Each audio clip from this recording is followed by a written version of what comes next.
Hello and welcome to Lockdown Economy Nepal, a local edition of a social nonprofit initiative to help small businesses and self-employed professionals overcome the challenges of the pandemic. In Nepal, it is being done in collaboration with NYEF Kathmandu chapter, a membership-based nonprofit organization dedicated to create outstanding entrepreneurs and AlterContacts, a global think tank for sustainable development based in Amsterdam. My name is Susan Lal Manandar, host of the interview series, and I'd like to welcome everyone who joined us for this session. Today, my guest is Mr. Sachin Shrestha, who is the co-founder of the Local Project Nepal. Hello, Sachin. How are you? Hi, Susan. I'm good. How are you? I'm doing well, and I'm really excited to have you here. Today, we're going to talk about a very unique organization that is helping develop the entrepreneurial ecosystem in Nepal with local products in the local market. So, before we start talking about what your organization went through during the lockdown, please introduce us to the Local Project Nepal. Yeah. So the Local Project Nepal is a platform where we in-house like different local made brands. Native brands in our shop. So what we do is we create a space for brands where we market the brands to as a physical store for especially like young and startup companies. And it's been uh, started at April 2017, so 3.5 years that we started, and we are located now in like two different locations in Kathmandu Valley. One is based in Kathmandu, and one is based in Lalitpur. So we started in 2017 in Lalitpur district inside a restaurant, Evo Cafe and Bistro, and so far like we have been we are getting like good responses from our customers also, like how we are bringing up all the young hidden startup and young brands to a spotlight, either from a physical store or also from an online store. And so we started with only two of us, me and my partner. We two were the only team members in the beginning for more than 8 9 months, and from that on, like so far, like now we are with seven members in the whole team, including me and my partner and my five other employees. That's great, and it's a very interesting concept to, start this concept store and have products of other brands as well over there where people can look at. And yesterday also we were talking about how you have a very diverse range of products. It's not just one single product, and everything is local. There's even local Nepali board games. Very interesting. So, where did this inspiration come to you? So, like personally, I had like similar backgrounds since my father was also into similar businesses when I was growing up as a kid, and also like I was very much inspired, like being in a shop as a kid. Also, like in my winter vacations, I used to like just do my homeworks being in a shop, and I was like really like always so enthusiastic when it comes to local products. And also I've seen like how a garment has been how a garment factory are managed, and all the production processes. I grew up with this, and also after I finished my bachelor's, even though my academic background is not related to any of this handicraft or local production or anything related with crafts and art. But after I finished my bachelor, I joined a company where we were manufacturing like different bags, designer bags actually for a Japanese company, a few Japanese company, and also like some companies from Europe. So I learned a lot from working as a matured adult in this factory, in this company. And then I started having this feeling inside me that I really want to do something on my own. And like when my partner came from his from Australia after finishing his studies, like we really wanted to do something on our own, and I really wanted to like be an entrepreneur and do something that I'm quite passionate about. And then this concept just came up when our friends from Evoke Cafe, they started the restaurant, and they had some empty spaces in the same premises. And then yeah, it was like a group effort in the beginning, like how this concept really emerged from that place. And yeah, and like we like from the beginning we were like quite really energetic to show people like how like good Nepali brands are there in the market, because like I said, like I had this background and I knew like how quality product can a country like Nepal also can produce. And the sad thing is like always there has been uh, really great products being manufactured in the country but never been sold inside the country. They are always exported actually. And then the reality is like Nepal made products are always like I really don't want to like demotivate other people, but I really like people has this perception like Nepal made products means like all these hippie styles and all these colorful clothes, and which you find like very cheap price, like 300 rupees, 400. Like whenever you talk about Nepal made garment, then people have the perception of, okay, it will be like less than 500 rupees. And we really wanted to change this perception that like no, like there are manufacturers in Nepal whose products goes abroad and sell in like thousands of dollars also. And sadly, like people in the local market, they are not aware of this. So we were really selective from the beginning, like what kind of product we want to cater in the shop, and also show this to the people. And this has been a challenge from the beginning till now also to be more informative to the customers in the store, also in the online store, like why certain product costs like this much, and certain product has this kind of background, and it can lead to this kind of final price for the product. So yeah, we are always more focused on quality local made products. That is such an awesome story, because that really shows that if you have that idea and you're open to opportunities, you can really do it. And there's a lot of aspiring entrepreneurs in Nepal, and I hope that they can take away from what you said right now and implement their own ideas and go from there. So in 2020, a lot of countries entered into the lockdown because of the COVID pandemic. What kind of problems did the lockdown bring in your organization? Yeah, like many businesses, like we were also greatly we also really suffered from the pandemic and from the lockdown. uh, since it was a very strict lockdown, it was almost like curfew in our country, so we just could not operate in any way to do business. And so since we are a physical store, we had like certain fixed costs like rent. That was the biggest challenge. That was the first challenge that we faced. And because the first lockdown in our country was such a shocking announcement by the government, it was just like they just announced in the evening, and like from the next day it was like lockdown. And uh, and we could not prepare for in any way in the beginning phase of the lockdown. And yeah, the rent was the biggest challenge for us. And then the second challenge would be salary, for even for us and also for our staff. Like we also like being a very active member of the company, we also take salary for our work. So we ourselves could not take salary, and also we could not give salary to our staffs also, like, but we managed to give partial salary. uh, yeah, like, and our since our company is based with like physical store, like we could not uh, shift to the strategy of work from home. That was a very popular culture happening even now, and we just could not adapt to that culture, work from home. So yeah, it was a quite a challenge to tell staff that we can't give them 100% salary for this, like, let's say 3 months, the lockdown. But they do understand like uh, how badly impacted we were in the beginning phase of lockdown.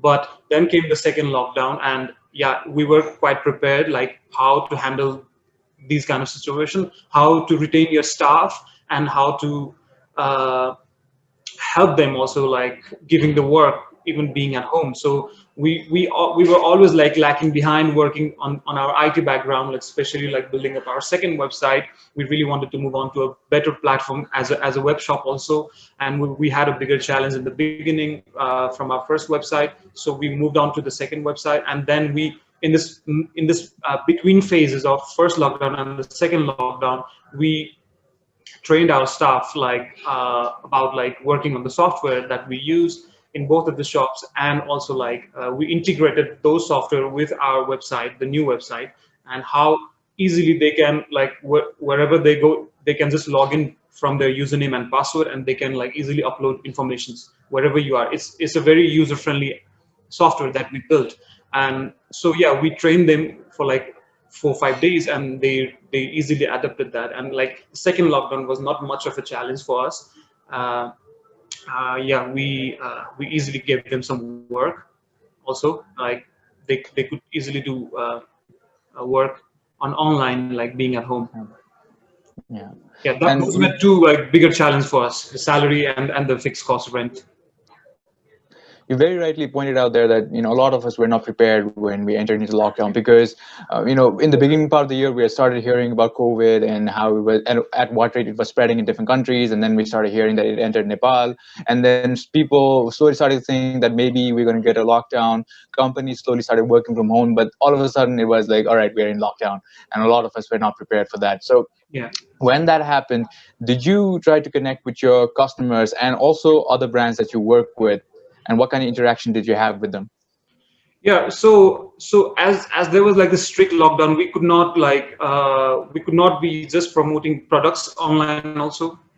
That is the only way that we found like to interact, the online communication platform. And we really lacked in the beginning, like we were quite like just shocked how to like tackle these things. And so first in the first phase, like we posted of some products and this and that, but we really felt like it doesn't connect to the situation that we are facing in our daily life. So we moved on to a different communication style with our followers. So we connected some products of our shop with like how you can use the same product in a sustainable way at being at home.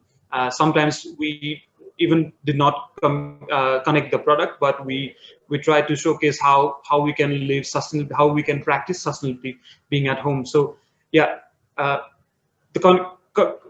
keeping in touch with the customers was the key part we had, which we really faced, which we faced like difficulty in the first phase, and then like slowly, like after a few weeks, like we moved on to communicating with the customers in a very easier way, like how you can do things like being at home. And then secondly, what we did is like whenever I could manage, like I just like sneaked out from my home, even though it was like strict curfew, and then I could manage to come to the shop and like take some products with me at my home. Then I do the photography at my home, or like like keep on using this product and like how you can use it at home. So I was just trying to like be more engaged and like show people how you can use the products that are available in our shop, like being at home also.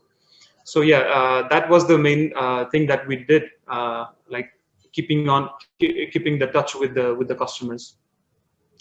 Yeah, and second strategy, I would say, with the customer, and also like with the brands that we work with, was because it was not only us like who was getting impacted, because we work with like more than 40 brands in the shop. Everyone was affected, and like because for most of the brand, like we are the main selling point for them. And if we are like closed down for months, then obviously they are impacted. So we were like showing to the customers, showing to our followers also how the pandemic has affected their brand, and how they are coping it, and how what strategy are they applying for next few months after the pandemic, after the lockdown. And we were showcasing each and everything to those people, I mean to our followers through our Instagram especially. We were like we're posting the testimonials, And also we did some live sessions also, time and again. Yeah. That's great. And actually, that is my next question about the strategies you adopted. And you have given us very good insights about that. You tried softwares to help work from home digitally, and you interacted with your customers and told them about how they can use the product sustainably. Was there anything else you tried in the organization to ease the problems of the lockdown? And since, like you said, the lockdown was pretty much like a curfew in Nepal, and so many services were restricted, were there any strategies that you tried that did not work out for you? Yeah, definitely. There were a few strategies we tried. Like we tried to collaborate with some food product brands, like organic fruit juices and few like organic peanut butter that we collaborated, like how we are using it and what the benefit of having these products to boost the immunity, because that was the main thing happening. And uh, um, it helped a little bit. We had like good responses from our followers at that time. And but the things that did not work was like trying to move on to the food categories, and then we just stopped in between, actually, because we really felt like we are completely moving away from the core idea that what we are catering to the customers. So yeah, like the idea was to move on to food products, organic food product or natural food, um, during the lockdown period. And we thought like it would be such a big step, and we were not confident, actually. And also like there were like new companies emerging like every week, like for these organic food and food delivery companies. And we just like took step back at that moment. Great. And during the pandemic time, do you know what your competitors were doing? What kind of approach did they have towards coping with the lockdown? Yeah, so there are a few competitors in a way, but I'm glad that I'm in such a circle. Like even the competitors, they are really close friends. And so what we did, like rather than like feeling more competitive at that time, we interacted, actually. So we went on live sessions. So both of the companies, we just went live and we talked, and we tried to like show people like how we are facing problems during the pandemic as two concept stores, as and also like we tried to show to the customers like why a company like ours plays such a great role in holding up the local economy, and why it's so important to support local businesses, especially at this time. So yeah, yeah, we took the competition in such a way during the pandemic, actually. That's great. And, I've talked about this multiple times during these interview series, because a lot of our guests have talked about, collaborating during the pandemic time, instead of there being a very harsh competition, small businesses and entrepreneurs at this time should collaborate and help each other out. And I'm really happy that you brought that point up as well. So now the lockdown has been pretty much lifted in Nepal. There are a few restrictions. We went through 2 lockdowns. How is your organization performing right now?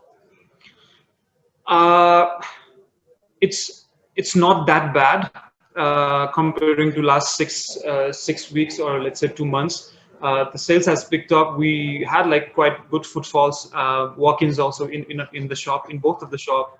And we like after the second lockdown was lifted also, we were quite hopeless how badly we will be affected. Like we thankfully like we could sustain till now.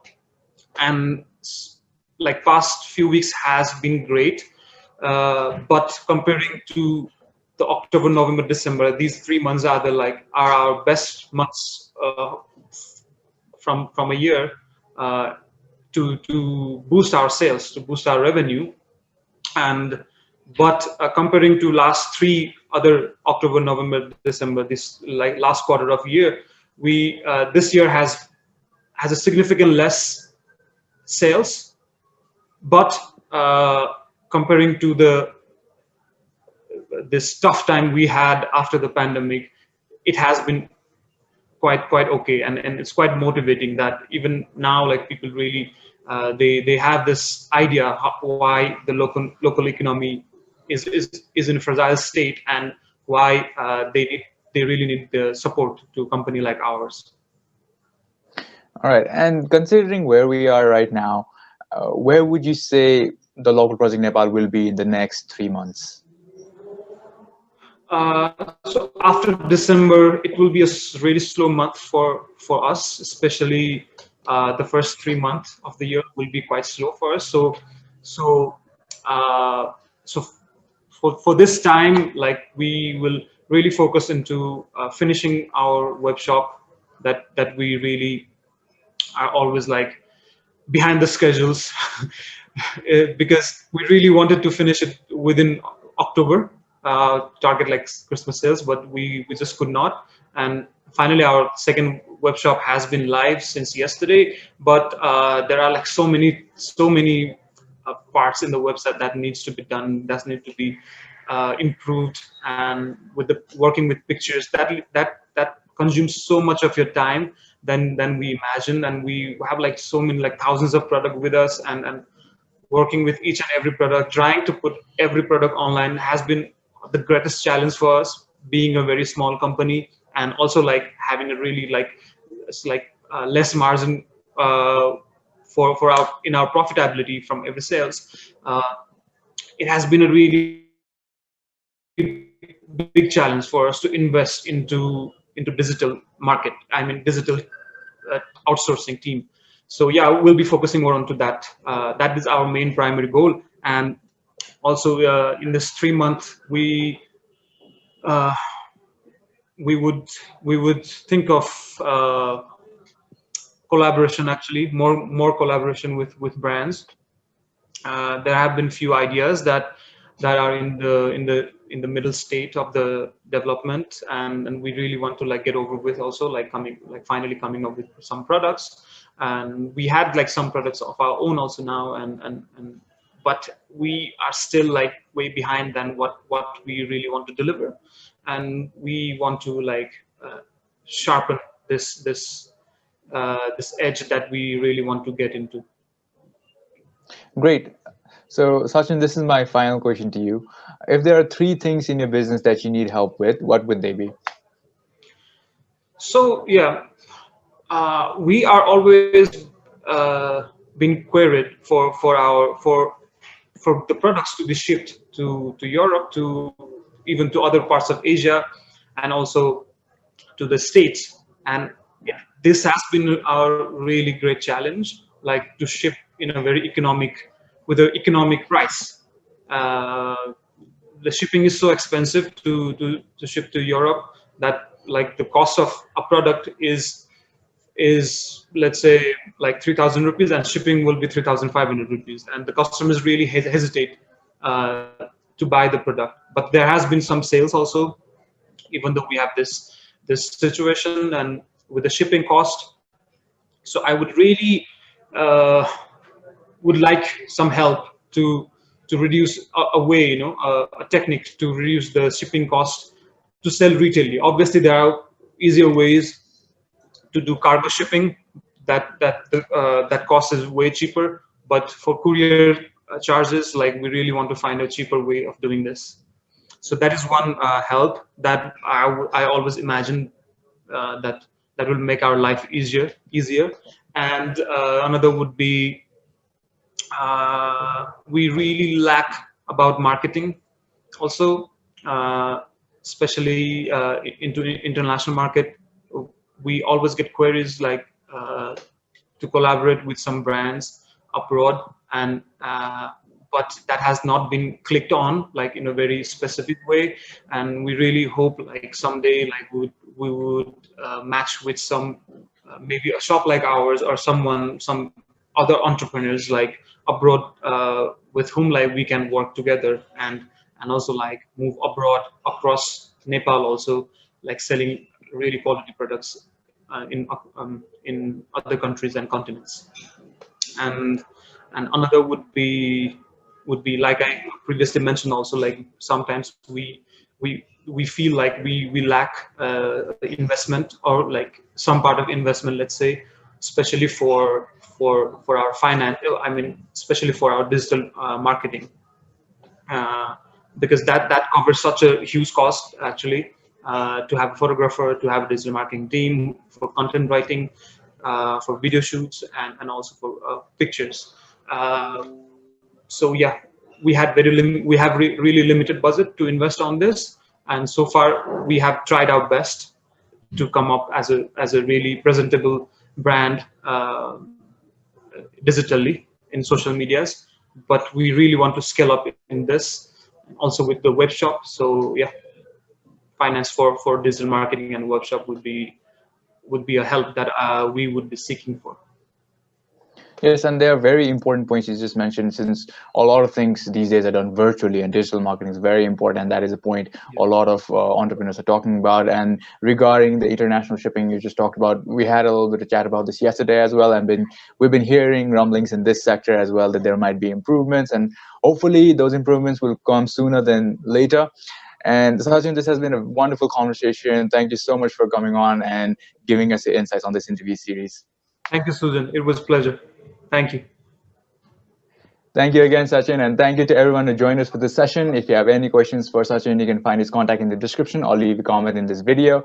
I invite you to like this video, share with your friends, and follow our page, the NYEF Kathmandu Chapter Facebook page. A recording of this video will be present in the AlterContacts YouTube channel, so please subscribe to our channel. There are playlists of videos where entrepreneurs and small business owners from different parts of the world have shared us their insights.